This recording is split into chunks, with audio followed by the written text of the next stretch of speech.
বাংলাদেশের সরকার পতনের পর ভারতের সঙ্গে সম্পর্কের কিছুটা টানাপোড়েন তৈরি হয়। এর মধ্যেই এবার দুর্গাপূজায় প্রতিবেশী দেশটিতে ইলিশ রপ্তানি বন্ধের ঘোষণা দিয়েছিলেন মৎস্য ও প্রাণিসম্পদ বিষয়ক উপদেষ্টা ফরিদা আক্তার। কিন্তু সেই সিদ্ধান্ত থেকে সরে আসে সরকার। আসন্ন দুর্গাপূজা উপলক্ষে ভারতে ৩,০০০ টন ইলিশ মাছ রপ্তানির অনুমোদন দিয়েছে বাণিজ্য মন্ত্রণালয়। জানা গেছে কোনো বিশেষ কারণে ভারত যাচ্ছে পদ্মার রূপালী ইলিশ। রোববার সচিবালয়ে মৎস্য ও প্রাণিসম্পদ মন্ত্রণালয়ে এক সভায় উপদেষ্টা ফরিদা আক্তার জানান, বাণিজ্য মন্ত্রণালয় স্বাধীনভাবে ইলিশ রপ্তানির অনুমোদন দিয়েছে। দুর্গাপূজা উপলক্ষে ভারতের বিশেষ অনুরোধে ইলিশ রপ্তানির অনুমতি দেওয়া হয়েছে। একমাত্র ওয়ালটন এসি দিচ্ছে 1 বছরের রিপ্লেসমেন্ট গ্যারান্টি।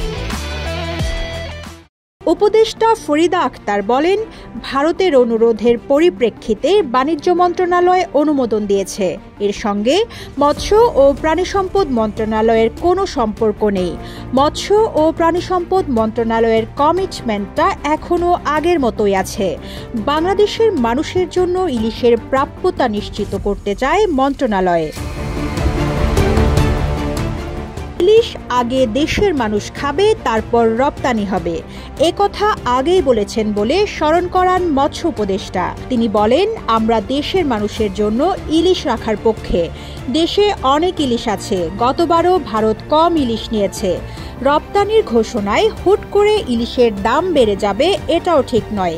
মিডিয়ায় বলার কারণে দাম বেড়ে যাচ্ছে বলে অভিযোগ উপদেষ্টার। তিনি বলেন, মাছটা এখনও যায়নি, এটা এখনও কাগজে রয়েছে। রপ্তানির প্রভাবে দাম বাড়লে ব্যবস্থা নেওয়া হবে বলে হুঁশিয়ারি দেন উপদেষ্টা।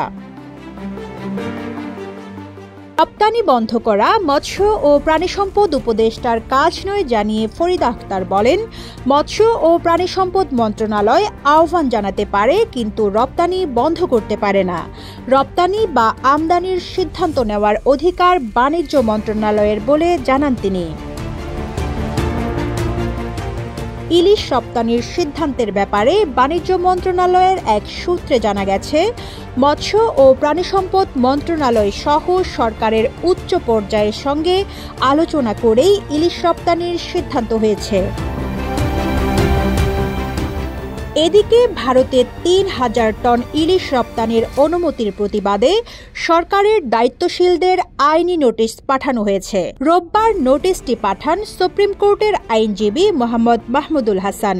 নোটিশ পাওয়ার ৩ দিনের মধ্যে ইলিশ রপ্তানি বন্ধে প্রয়োজনীয় ব্যবস্থা নেওয়ার অনুরোধ জানানো হয়।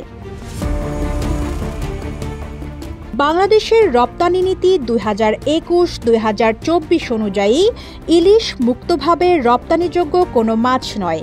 এই অবস্থায় বাণিজ্য মন্ত্রণালয় ভারতে ইলিশ মাছ রপ্তানির অনুমতি দিয়ে বাংলাদেশের জনগণের স্বার্থবিরোধী কাজ করেছে বলেও লিগ্যাল নোটিশে উল্লেখ করা হয়। রিজওয়ানা রিন্তি, ইত্তেফাক।